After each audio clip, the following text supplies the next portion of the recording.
Taon-taon, meron tayong pagkakataong magbago. Yung iba naghihintay ng pagkakataon, yung iba naghahanap ng paraan para may masabing nagbago. Kung ano-ano ang ginagawa para makamit ang tunay na pagbabago.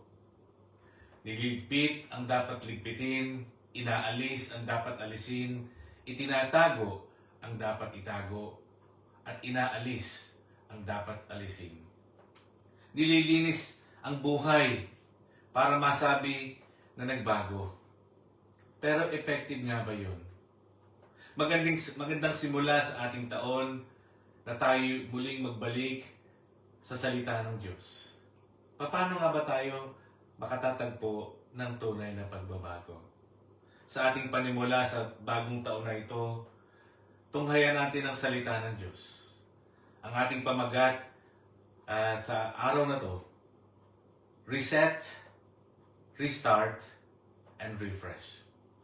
Tayo po'y manalangin. Aming Diyos, aming Ama, salamat po Panginoon sa bagong taon muli na inyo pong ibinigay sa aming lahat. Sa panibagong taon na nagsisimula, na nagpapakita ng inyong katapatan. Lord, we thank you, Lord God, for your goodness and faithfulness in our lives.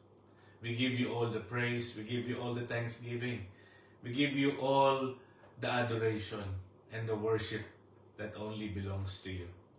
Forgive us, Lord, from all our sins. Cleanse us, Lord, from all unrighteousness. And as we look upon your word, help us, Lord God, to be enlightened by your word. Through your Holy Spirit, may you speak truth in our lives.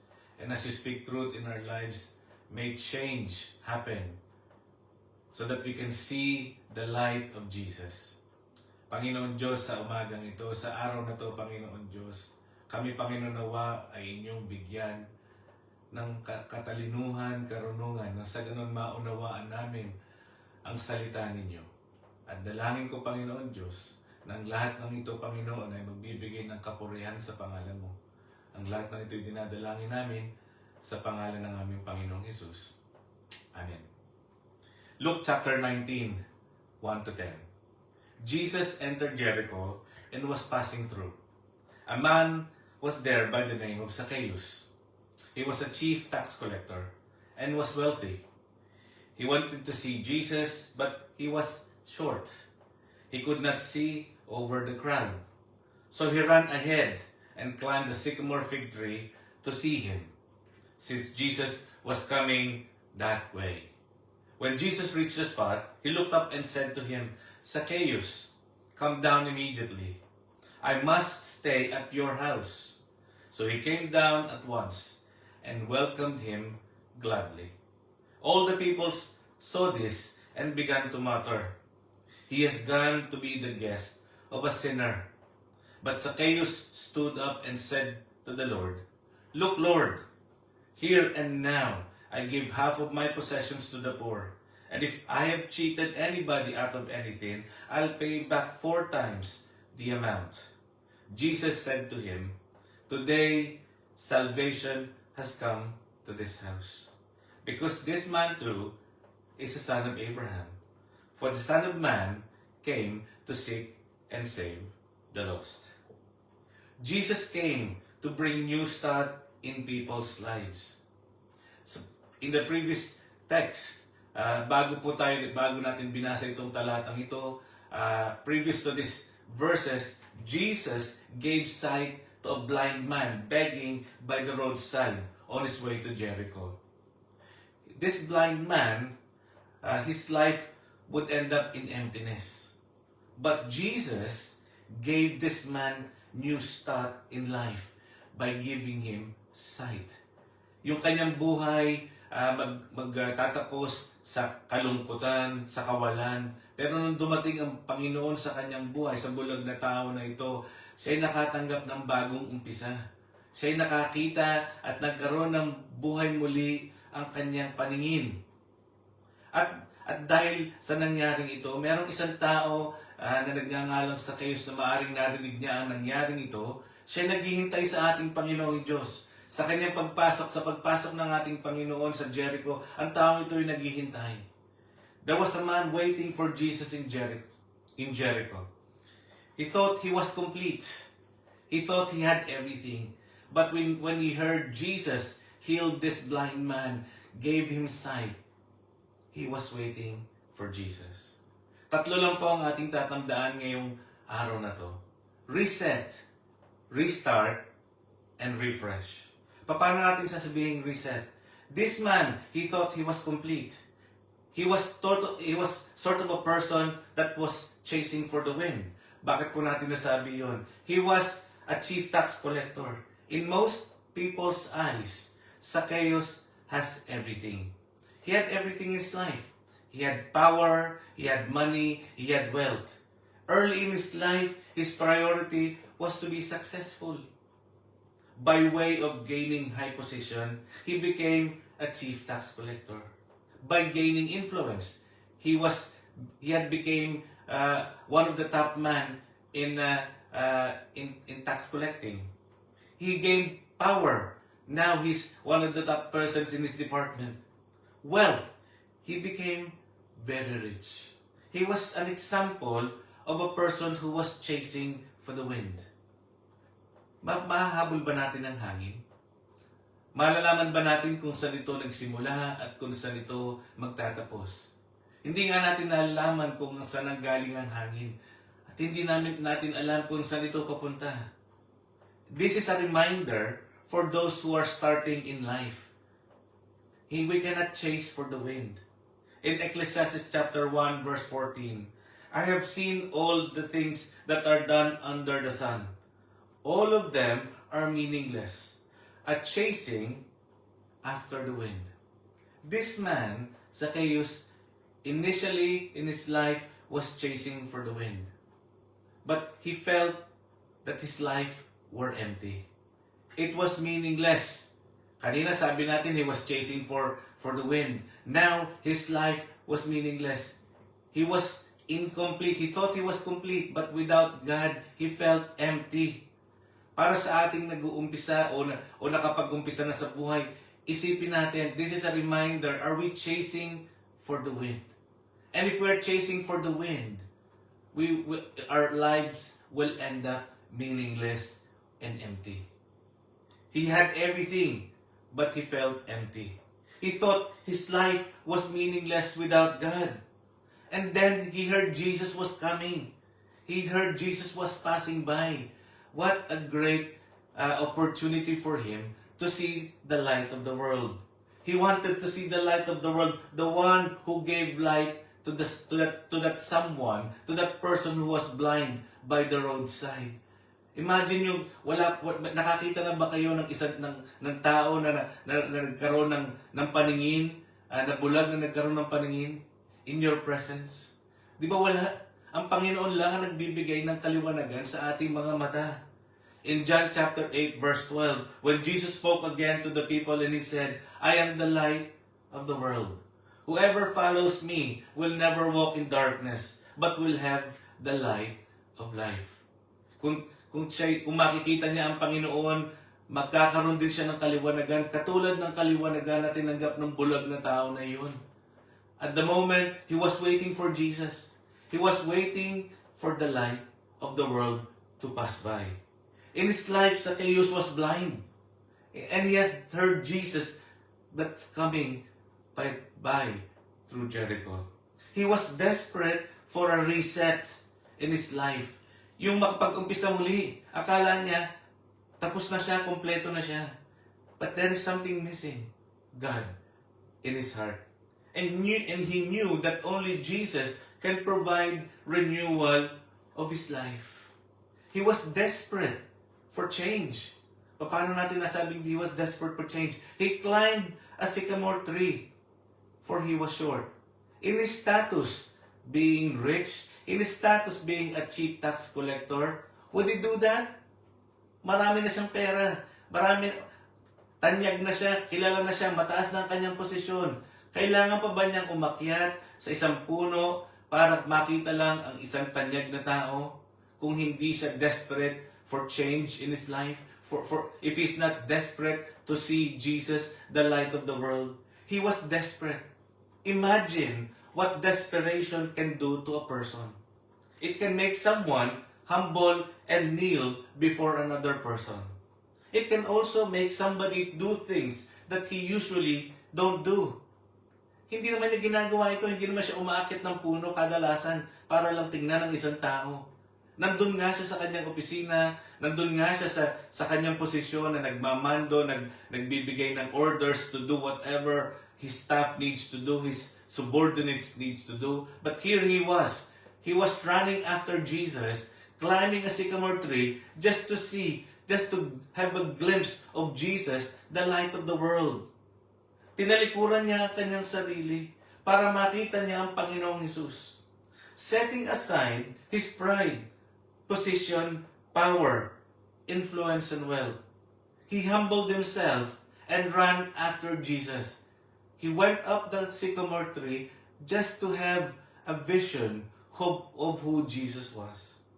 When Jesus reached at the spot, he looked up and said to him, Zacchaeus, come down immediately. I must stay at your house today.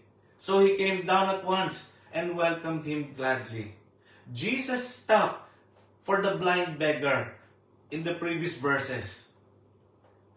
Jesus stopped for that blind person, and he did for Zacchaeus. This is not just an occasion. This is not just a temporary sort of meeting. This was what God has ordained. This man, Zacchaeus, was looking for him, for Jesus. And when we look for Jesus, we will be able to see Jesus. Pag hinahanap natin ang Panginoong Jesus, makikita natin siya katulad ng paghahanap ni Zacchaeus sa ating Panginoon.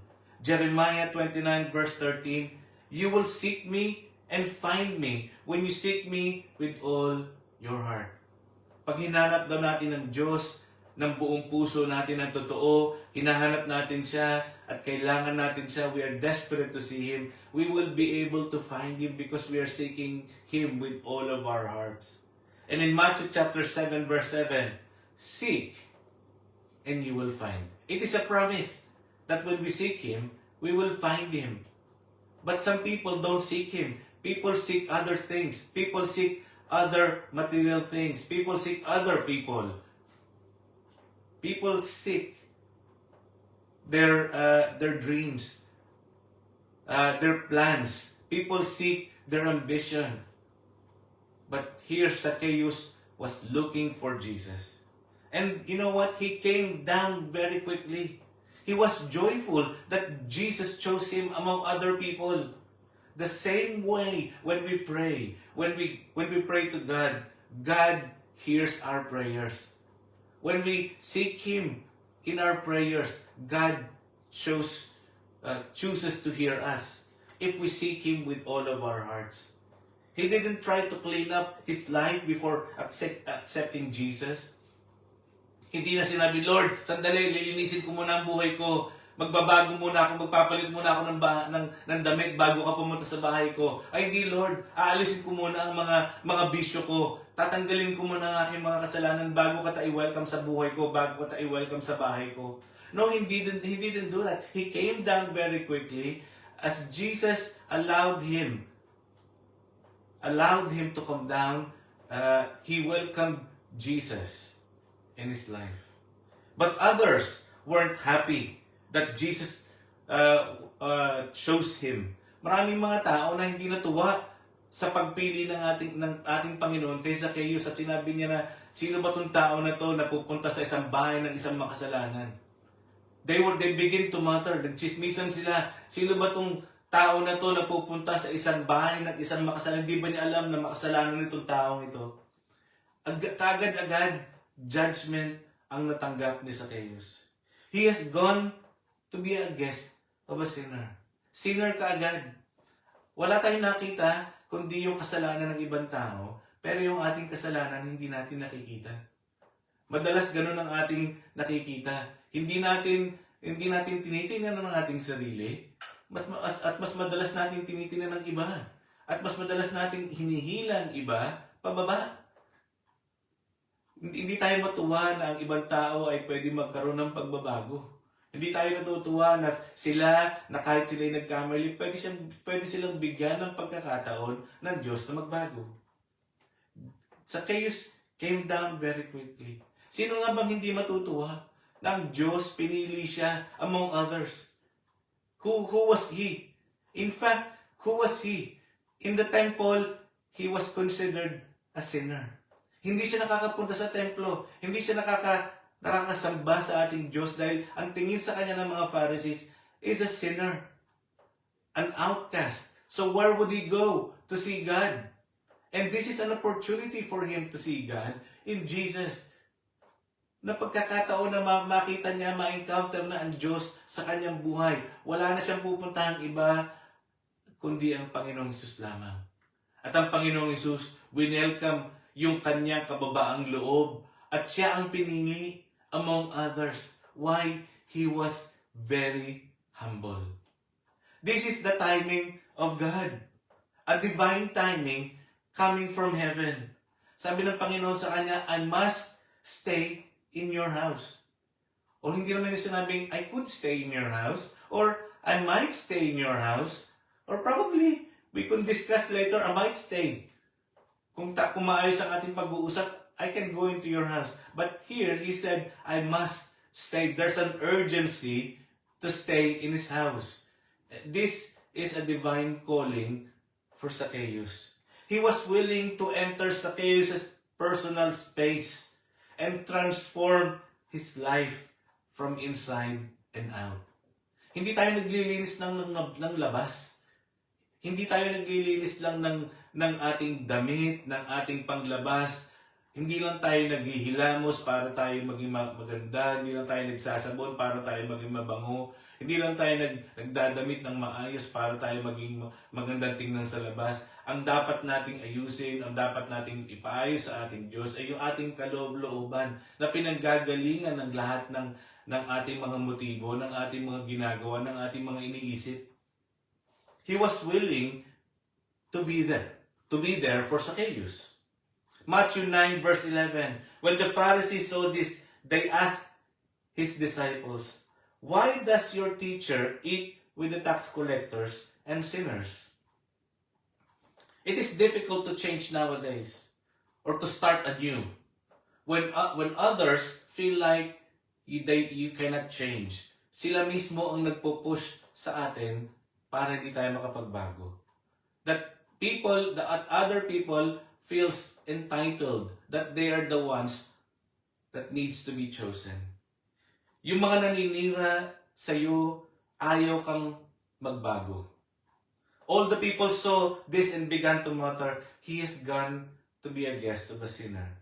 God gives us the opportunity to reset our lives if we give Him the space. Kung bibigyan natin ng Diyos ng pagkakataon na tayo'y magbago sa pamamagitan ng Kanyang presensya, tayo'y pwedeng magbago. Revelation chapter 3 verse 20. Here I am. I stand at the door and knock. If anyone hears my voice and opens the door, I will come in and eat with that person and they with me. Kumakatok ang Diyos sa bawat puso natin. Pagbubuksan ba natin ang Diyos? Nang sa ganoon siya ay magkaroon ng pagkakataon na makilala tayo, na mabago tayo sa loob at sa labas ng ating buhay. Reset. Restart. He was restarting his life by giving extraordinary act of generosity. Ang iba nagtatanong, sabi niya, bakit siya pumasok? Bakit siya sumama sa bahay ng isang makasalanan? And Zacchaeus, at some point in that verses, he stood up, Lord, Lord, here and now, I give half of my possession to the poor. An extraordinary act of generosity. He was restarting his life by surrendering half of his possessions. Who would do that? Sinong gagawa nun? Magbibigay ng kalahati ng kanyang ari-arian sa mga tao na mahihirap. Sino ang kayang gumawa nun para maipakita na siya ay tunay na nagbabago? In Job chapter 1 verse 21, he said, I was born with nothing, and I will die with nothing. The Lord gave, and now He has taken away. May His name be praised. Kung iisipin natin, bakit nga ba binigay ni Zacchaeus yung kalahati? Pero kung iisipin natin sa ating buhay, ipinanganak tayo na walang dala at mamamatay tayo na walang dala. Kung ano man yung ating inimpok dito, hindi natin yun kayang dalhin sa kabilang buhay o kung saan ka man pupunta. There is truth. The truth here is that whatever you have worked hard for here in this life, you will not be able to own it on the next life. Hindi natin kayang pagharian yon o ariin yon sa susunod na buhay. Yun ay ating iiwanan. At ang ginawa ni Zacchaeus, might as well give it to those people who are in need. In other words, we bring nothing at birth and we take nothing with us when we die. Wala tayong makukuha, wala tayong dadalhin, wala tayong kayang ipunin sa kabila, kundi yung kabutihan na pwede natin gawin dito sa buhay na ito. At pangalawa, not only extraordinary act of generosity in starting his life, if I have cheated anybody out of anything, I will pay them 4 times the amount. This is the giving back. The law of restitution. Yung pagsasauli sa hindi kanya. Not only that he had extraordinary act of generosity, that not only that he is generous to the poor, but also he was willing to obey the law of restitution. Kung sino na nakawan niya, kung sino ang nadaya niya, ibabalik niya 4 na beses. Although others felt like he was a Jew, he wasn't a Jew anymore, yung iba, hindi na, ang tingin sa kanya, hindi na Hudyo because of his actions against his fellow Jew dahil siya isang tax collector. He was still aware of the law of Moses. He was still aware of what being a Jew is like, or was like. In Exodus chapter 21 verse 1, if someone steals a cow or a sheep and kills it or sells it, he must pay 5 cows for 1 cow or 4 sheep for 1 sheep. He knew his law. He knew the law of Moses, and how he applied it in his life in this very moment was very crucial to show that he is willing to change in the presence of Jesus. Wealth was a major source of Zacchaeus' identity. It was his security and power. Para kay Zacchaeus, yung kanyang kayamanan, ang kanyang status quo. Para kay Zacchaeus, yung kayamanan niya ang nag-elevate sa kanya sa kanyang lipunan. Yung kanyang kayamanan ng kanyang kapangyarihan at yung kanyang kayamanan ng kanyang seguridad. Dito, iniwanan niya ito. Dito, ibinigay niya ito, kalahati ito sa mga mahihirap, at yung mga nalamangan niya, babayaran niya ng 4 na beses. His encounter with Jesus has moved him from greed and dishonesty to generosity and justice. Nung nakita niya ang Panginoong Jesus, yung liwanag na sinasabi natin, the light of the world, he has seen himself as a greedy person, as a dishonest person. And now he was moved, seen the light shining on him. He has seen how much greed was affecting his life, how much dishonesty was affecting his life. And he is willing to change from being dishonest to being full of justice, from being greedy to generous. Ang mukha ng Panginoon, yun ang magbibigay sa atin ng reflection kung sino tayo. Hindi lang siya basta liwanag, siya nagpapakita sa atin kung sino tayo. Kung tayo ba'y prideful, kung tayo ba'y madaya, kung tayo ba'y sinungaling, kung tayo ba'y nagmamataas, kung tayo ba'y lumalamang sa kapwa. Yun ang magpapakita sa atin, ang Panginoon ang magpapakita sa atin para magpakita sa atin nang tayo'y may pagkakataong magbago. Hindi siya light na nagliliwanag lang sa atin at ililiwanagan yung ating daan. Hindi ganun yun. Ang light na sinasabi dito is the light that will create change in our lives so that we can be like Him. His wealth was no longer controlling him. His heart now belongs to God. His priorities has shifted. Yung priority niya dati, to chase for the wind, to chase for material possession, to chase for glory and fame and power and influence, it has now shifted to God. Being humble, being generous, and being just to other people. His life of exploitation, life of greed, and life of dishonesty was over. Now, transformed. How? Because he's encountered Jesus. The encounter of Zacchaeus to Jesus, dawning light into his life. Ganito yung encounter ng blind man kay Jesus. Ganito din ang nangyari kay Zacchaeus. It was an eye-opener. His eyes were opened to who he is. His eyes were directed to the light of the world. And now, he's following light and not darkness. Luke chapter 12 verse 15. Then he said to them, "Watch out, be on your guard for all kinds of greed.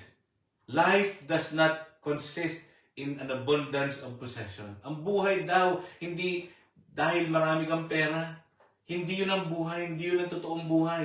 Hindi dahil marami kang pera, mas masaya ka. Hindi dahil marami kang pera, ligtas ka. Hindi dahil marami kang pera, marami kang kaibigan o may kapayapaan ka.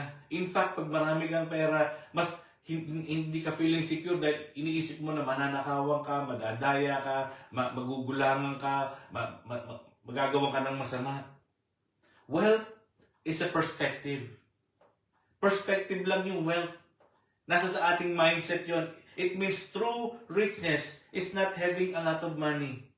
It is valuing God more than anything we have. Valuing His love for us.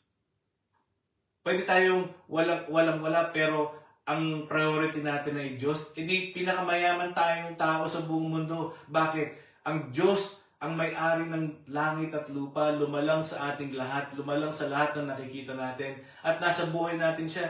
Ano pang hahanapin natin? Ang Diyos na nagbibigay ng kapayapaan, ang Diyos na nagbibigay ng kaligayahan, ng kaligtasan, ng kapahingahan, at kalayaan nasa buhay natin. To man, this is impossible, but to God, everything is possible. Sa tao, iisipin mo, kung puso lang natin ang ating pagbabatayan, meron ba tayong puso na magbibigay ng kalahati ng ating ari-arian sa mga mahihirap?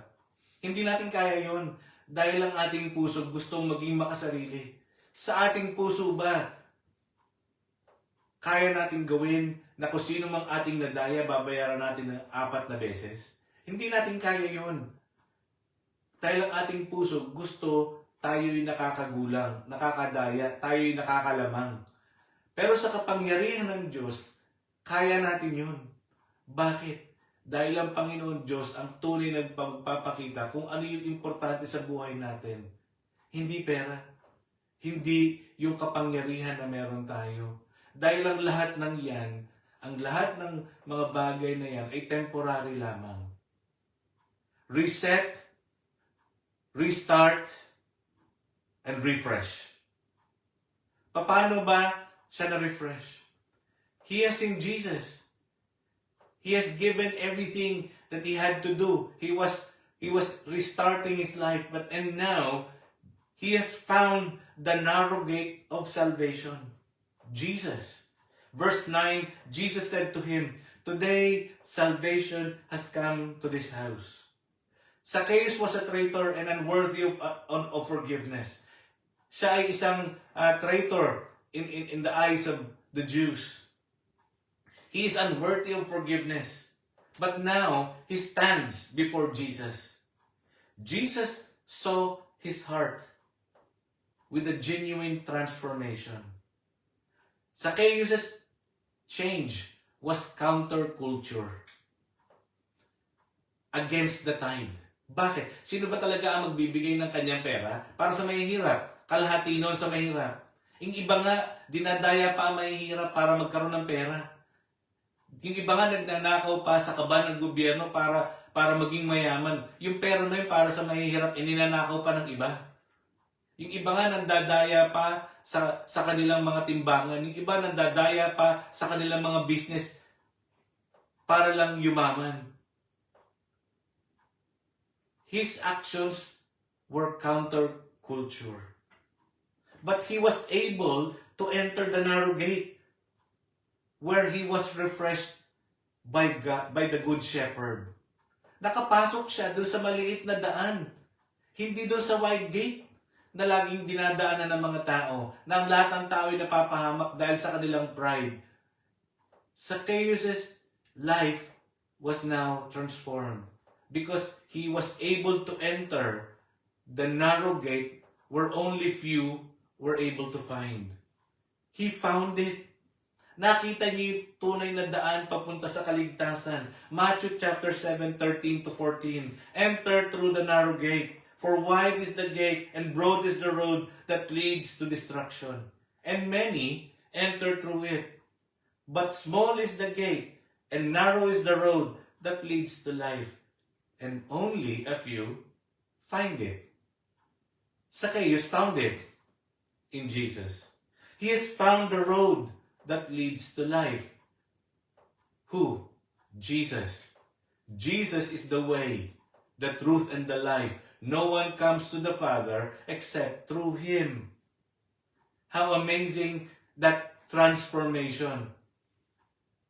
Yung kanyang hinahanap na pagbabago, yung hinahanap niya na pagkakataon, natagpuan niya. At kaya rin nating matagpuan sa pamamagitan ng ating Panginoong Hesus. Hindi na tayo kailangang maglinis ng ating buhay. Hindi na tayo kailangang mag-refresh ng ating buhay. Kayang gawin ng Diyos yun. Kaya niyang i-reset, kaya niyang i-restart, at kaya niyang i-refresh ang ating buhay.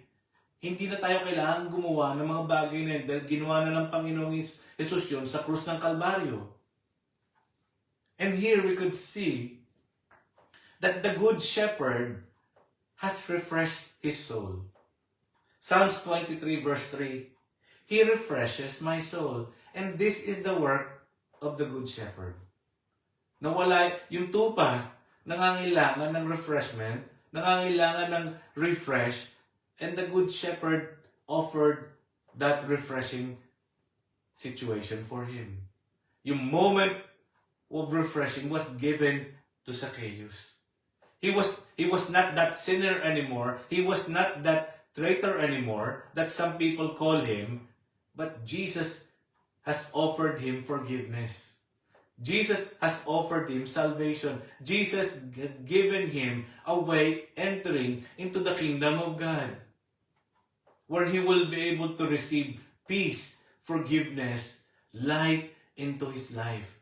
Pagbabago na hindi natin kaya matagpuan sa ating mga pamamaraan taon-taon.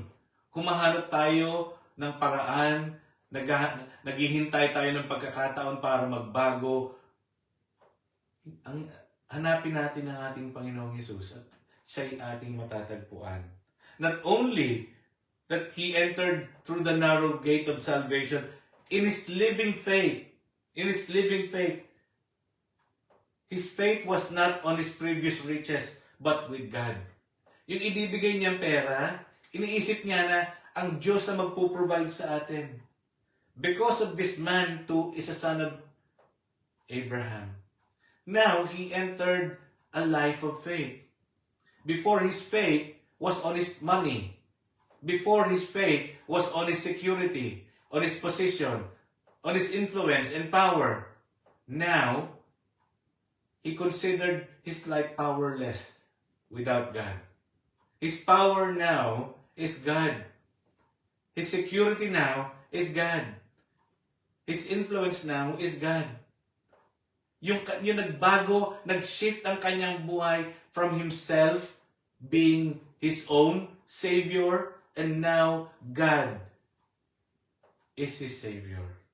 That God is his provider. Nakita niyo yung shift in Zacchaeus' mindset and faith? How? Because of his living faith. Paano ba natin nasabing living faith? Ibinigay niya yung kalahati ng kanyang pera sa mahihirap. At kung sino man yung nadayaan niya, 4 na beses niyang babayaran. How much money or material things is left for him now?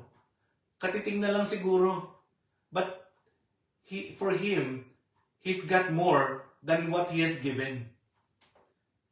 He's got more than what he has offered to others. He has God. Nasa kanya ang Diyos. May nawala man sa kanya, yon ay panandalian lamang. Pero ang nakuha niya ay ang Diyos na nagbibigay ng totoong ligaya, na nagbibigay ng totoong kapayapaan, nagbibigay ng totoong kaligtasan, nagbibigay ng totoong kalayaan. Galatians chapter 3 verse 7. Understand then that those who have faith are children of Abraham. It means that when God chose Abraham in the Old Testament, he would be bringing up in covenant with God that all his siblings, all his descendants will be the chosen people of God. Here, God is saying that Zacchaeus has been and will be a chosen son of God. Part of his chosen people. Nakita niyo yung acceptance ni Lord sa kanya? Nakita niyo yung acceptance? Initially, he was all for living for himself. And now, he was welcomed in the family of God. He was welcomed in the presence of God. Kung hindi man siya i-welcome ng ibang tao, kung ano man ang sabihin sa kanya ng ibang tao, na siya'y makasalanan, ang importante, tinanggap siya ng Diyos, kataas-taas ang Diyos. Ang importante, siya ay pinatawad ng Diyos. At yun naman ang importante, ang Diyos ang nagpatawad sa atin. Dahil tayo, ang Diyos lang ang tunay na magbibigay ng kapatawaran sa atin. He was lost sheep that has been found. Siya ay isang sheep na nawala, pero natagpuan siya ng Panginoon. In verse 10, for the Son of Man came to seek and save the lost. Jesus knew Zacchaeus was lost. Ang Panginoon na naintindihan niya, naunawaan niya na si Zacchaeus ay nawawala. At dahil si Zacchaeus ay nagkaroon ng pagkakataon na umakyat sa sycamore tree para makita ang Panginoon ay nag-respond. Tiningnan niya si Zacchaeus at nakita niya at pinili niya si Zacchaeus. Alam niya si Zacchaeus ay nawawala at naghihintay ng pagkakataon ng pagbabago sa kanyang buhay. The word lost means he was spiritually lost, separated from God. Why was he separated from God? Ang inuna niya pera, ang inuna niya yung pandaraya niya sa kapwa, ang inuna niya magsilbi sa Rome, imbis na pagsilbihan ang Diyos. He needed to return back to God. He needed to come back to God. We need to go back to God so that we can reset, so that we can restart, and so that we can be refreshed. Only God, through Jesus, can restart our lives. Isaiah 53 verse 6, all of us were like sheep that were lost, each of us going his own way. Para daw tayong lahat tupa. na nawala at nawawala at pumunta sa ating mga gustong puntahan.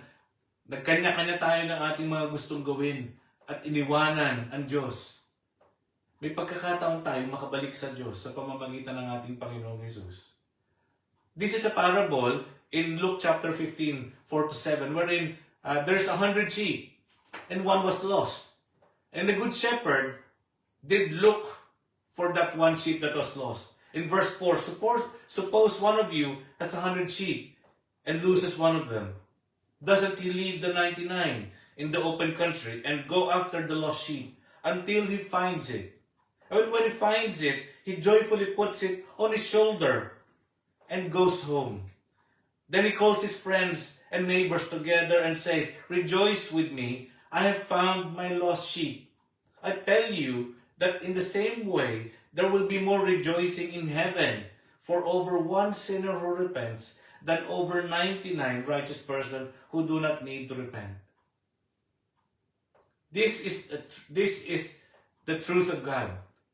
Na maraming tao, 100 tupa, isa ang nawala, hinanap ng Diyos, hinanap ng good shepherd yung nawawala, at yun na, nung nakatagpuan niya, inilagay niya sa kanyang balikat, at siya'y natuwa, at nagtawag siya ng kanyang mga kaibigan at kapitbahay, at sabi niya, tayo mag-celebrate. And this is what is the truth of the Word of God is. Anyone or a single person who repents, the heaven rejoices. Kahit na merong 99 na mga righteous. Pag sinabi natin righteous, this is a metaphor for people who are prideful, who thinks that they are righteous in the presence of God, and who thinks that they don't need to repent. Mas magandang nag-humble ang isang tao kaysa yung tao nagmamayabang na iniisip niya wala siyang kasalanan. His call to repent addresses to all. Yung kanyang tawag na mag-repent ay para sa lahat ng tao. But many will be offended or may be offended by it, including the Pharisees and anyone who self-proclaims that he is without a sin. Maraming tao nagsasabi, wala naman ako kasalanan, o malit lang kasalanan ko, o konti lang nadaya ko, o mabuting tao ako, nagbibigay ako sa iba. But for a man to say he had not sinned, it is a lying boast. Sinungaling na pagmamayabang yun. 1 John 1:8, if we say we have not sinned, we are fooling ourselves, and the truth isn't in our hearts. Bakit? All of us are sinners. Lahat tayo nagkamali, lahat tayo nagkasala, at kailangan lahat nating magpakumbaba at humingi ng tawad sa Diyos. Jesus is seeking us actively and actively looking for us as well. Hinahanap niya tayo, sinisik niya tayo actively. This emphasizes the love of God. This also emphasizes that salvation is not about human effort, but about God's initiative to bring lost people back to Him. Kung tayo po ay naghahanap ng pagkakataon o naghihintay ng paraan para tayo makapagbago, ang dapat nating hanapin ang Panginoong Hesus. Huwag tayong tumingin sa kaliwat kanan, huwag tayong pumunta kung saan-saan. Ang puntahan natin sa pag-uumpisa ng taon na ito ay ang Panginoong Hesus. Because He is the only one who can reset. He is the only one who can restart. And He's the only one who can refresh our lives. Sa Kanya lang tayo makakatagpo ng totoong kaligtasan. Siya lang ang pwede maglinis ng makakalat na buhay natin. Siya lang ang pwedeng makaligpit o makapagbago ng magugulong at masasalimuot na buhay natin, lalo na sa ating isip at ating mga puso. Happy New Year sa inyong lahat, at tayo po'y manalangin. Aming Diyos, aming Ama, salamat po Panginoon sa kalooban niyo. na kami po, Panginoon, ay binibigyan niyo ng pagkakataon na makapagbago. Hinahanap niyo kami, Panginoon. You are actively pursuing us and seeking us and looking for us. Help us, Lord God, to notice and be aware of your prompting, O God. Yung ikaw ay kumakatok sa aming puso, kami, Panginoon, ay nawa magkaroon ng pakiramdam. Kami nawa, Panginoon, ay magkaroon ng pagkakataon na bigyan ka ng panahon na baguhin ang aming buhay. At sa pagbabago ng aming buhay, doon lang kami makakalasap ng totoong kaligtasan, ng totoong kaligayahan na hindi kayang ibigay ng pera, hindi kayang ibigay ng mundo na to, na hindi kayang ibigay ng kung anumang mga bagay na meron kami dito sa lupa. Maraming salamat po, Lord, sa buhay ni Zacchaeus, na pwede naming makita ang aming sarili. At dalangin ko, huwag kami maging bulag, huwag kami maging bingi. Marinig nawa namin ang katotohanan ito. Nang sa ganun makita namin ang liwanag ng totoong buhay. Ang liwanag ng mundo na to. The light of the world, that is Jesus, that will give us sight. Na siya magbibigay sa amin ng totoong paningin. Kung kami bulag, kami, Panginoon, naway makakita. Ang lahat ng ito'y dinadalangin namin sa pangalan ng Panginoong Hesus. Amen. God bless you all.